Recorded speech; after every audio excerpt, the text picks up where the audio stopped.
so that's what we're going to start off with prevention, and that's Brian Penny. Can you hear me? Yes. Oh, okay. During my 24 years of law enforcement, I worked 8 years in the schools as a school resource officer. And when we talk about prevention, there were certain times we had emergencies in the school. I was in a school.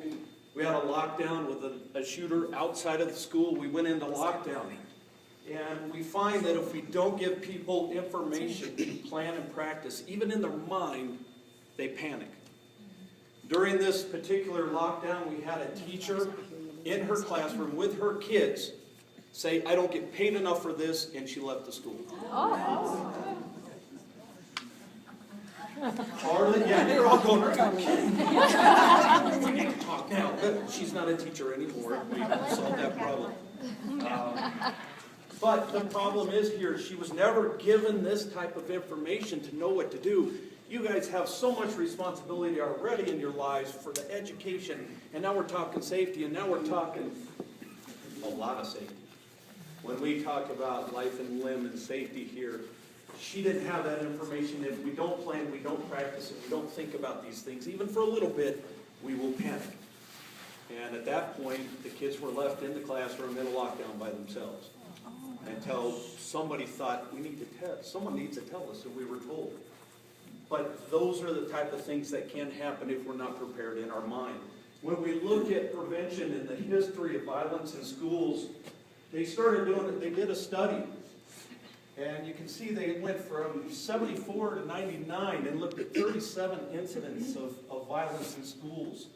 Because we wanted to start seeing what is out there and what's really going on. They targeted violence in schools, and they really started looking at the student attacked someone in the school with lethal means. They didn't really take something like what happened here in Colorado up in the mountains because it was very rare. Now, it doesn't mean it can't happen, but they really looked at in schools, what's going on? Why are these kids being so stressed out, and why are they feeling like they have to react at this level? And they started looking at that study, and they found some interesting things. They're rarely impulsive acts. They're planned, which is good because it gives us the opportunity to start being aware. Start looking at what are the things that we can see that give us a clue something's not wrong or not right. Do you ever have that incident where a kid goes, "Man, Jimmy's really stressed out and he said something about don't be at lunch today"? Would that be a clue? Yeah. Yeah. We need to encourage students to be able to have a way to report these things. Are they comfortable enough to report these things? And do they understand those little clues? They found out that they didn't threaten the direct target, but they did let other people know what's going on. We want to hear those things. Someone during those incidences knew something was going to happen. They may not know exactly what it was, but someone knew. How do we get those kids to let that information go to the right people? That's the hard part. Do the kids here at the school feel comfortable enough to get that information out? And do they have the means to do it? A way to report it, either directly to someone or anonymously. Get the information. This is how we can really start looking at things. There's really no profile. We have to look at the behavior. What is it that they're doing? Or a change in behavior.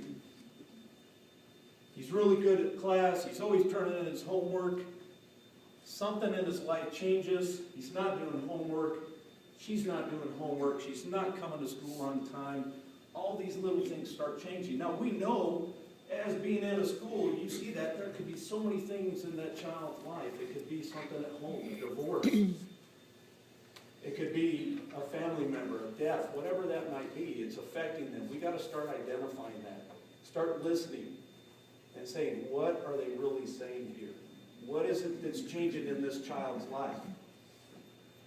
They're having difficulty coping with something going on, and a lot of them have considered suicide or have thought about it, mentioned it to friends. And I can tell you in the 8 years when I was in the schools, unfortunately, I had to deal with that twice. And then the whole school is going, wow, why did this happen? And then little things of kids saying, well, we did say this once. But I didn't know what it meant. And that's where we get really frustrated, when we start to hear these things after. We gotta get something out there to give these kids a chance to get this information out and know it's something that it's okay. Let us know. We can make a difference there. Attackers felt bullied and persecuted. Now, if you go to most schools and you talk to teachers, do we have bullying in the school? Yeah. It's tough, isn't it? It's so tough. We're trying to teach, and it's the little things. I had a 6th grader that wouldn't go to school because he didn't fit in, because he didn't have armor, the Under Armour shirt. His whole life was about wanting to fit in with the cool kids, and he refused to go to school because he didn't fit in and he didn't have the right t-shirt. That's the pressure these kids are feeling. It wasn't, you think it's a shirt, really? That's no big deal. But in the pressure of society today, that's what was so important to him in his mind. And it was tough because the kids were like, yeah, your parents can't afford it. You don't have it, you know? And you're like, so what? But at his level, that was everything. And he knew his parents couldn't afford it, so he didn't tell them. He didn't want them to know. So when we look at that bullying, we got to be careful. They have weapons or have access to weapons. Maybe they talk about weapons. Maybe on every piece of paper they have, they're drawing pictures of it. Now, most middle school kids, high school boys, they draw pictures, and that's cool. But it's when they're drawing pictures of the gun shooting and they got little stick figures and they got names on it. Does that change it? Yeah, you know those things. It's trying to identify. We had one kid in art class that kept putting a certain symbol within his art. Teacher thought, well, maybe that's his cool signature. Well, then she found out that symbol to him meant something else. And she was curious, so she started talking to him and asking questions. And then it turned out to be something pretty negative. And she was able to get that just because she started asking the questions. Pay attention to students' friends and peers and the climate of the school. You know your group more than anybody. Have you ever walked into your class and you're like, weird. What is it? Is it the weather? Something going on? Something negative? When we look at what's going on in the news right now, when we've lost a little girl, are kids scared right now? Yeah. Kids, we gotta know. We're all worried about what's going on out there. So to feel that and try to feel what's really going on and then see if it's really affecting certain individuals and trying to help them out. When we look at these incidents, 47% were over in less than 15 minutes. These things happen quick.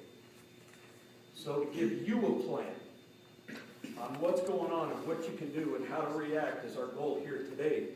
So when we're coming, you know what we're going to do. I was at a school, I was in the cafeteria, it's lunchtime. My radio goes off, my phone goes off, my dispatch radio goes off. I look at the page and it says, student in the school with gun, shots fired. The alarm, or the passing period goes off, every kid in the school is walking through the hallways. I'm going to the area where the shots were fired. What happened is a kid got into the classroom, started screaming, oh no, don't shoot, slammed the book down and hung up the phone. Now our dispatchers are saying, oh my God, I got guys coming in every entrance with weapons out. I'm running down the hall with my gun out, and what are kids doing? Hey, look at that gun, check it out. I'm trying to get on the radio and tell the school, we got to lock down, lock down, lock down. It's so loud, teachers can't hear. It was pretty crazy.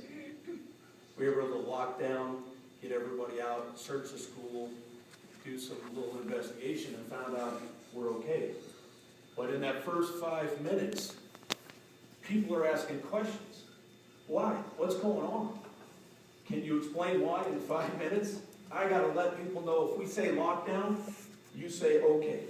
And we have a plan and we know how to do it. We've been practicing fire drills for years in schools. We have not lost a child in a school in this state for over 30 years to a fire. Because we plan and we practice. And we know exactly what we're going to do.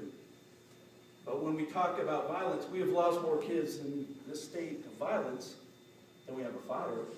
Do we practice? You don't want to scare the kids, right? I don't know about you, but I'm afraid of fire. Sometimes we got to give them the tools so they know how to react. It's about education, practice, so we don't panic.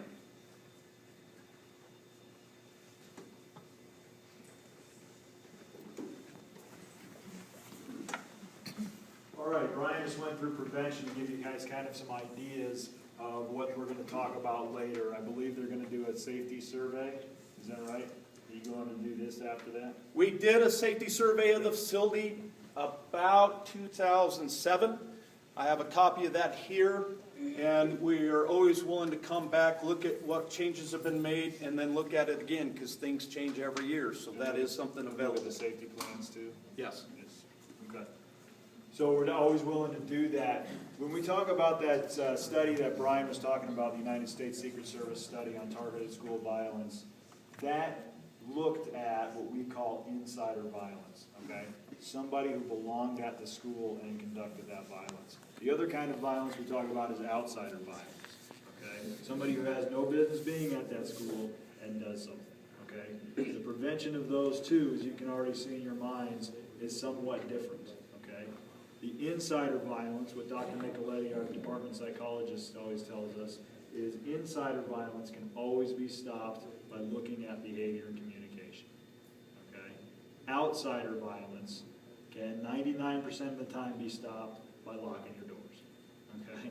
And it's up to you how you do it, all right? Again, that's kind of up to school policies, how that all occurs. I'm trying to get in here today. It looks like you guys are doing a pretty good job so far. So, just keep that in mind, insider versus outsider. Who are we trying to protect from with this type of policy? Okay, so let's talk about physical survival. What this slide says is by having a preconceived mental plan, your ability to act in a stressful situation is increased, okay? So if you have a plan beforehand, then the stress hits and you're going to execute that plan, okay? If you've practiced it and you know all those things. If you've practiced lockdown drills, you know where your keys are, you know how to get your door locked, you know where to put your kids, you already know all that stuff ahead of time, then your ability to do that under pressure will increase and increase your likelihood of survival, okay?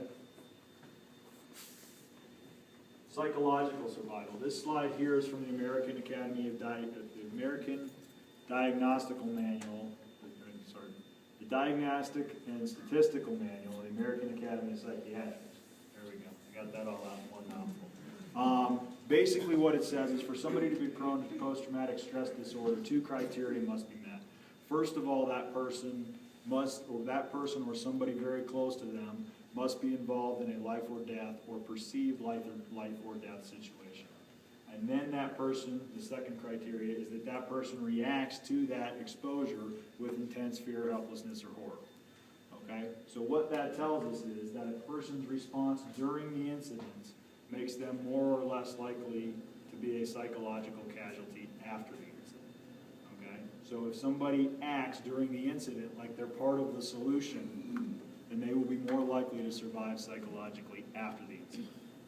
If they don't have any idea what to do during the incident, and they therefore feel like they're nothing but a victim, then they're more likely to be a psychological casualty afterwards. So again, if we can give you some training, and then you can go out and practice and train on your own, you will not only be more likely to survive physically, but more likely to survive psychologically.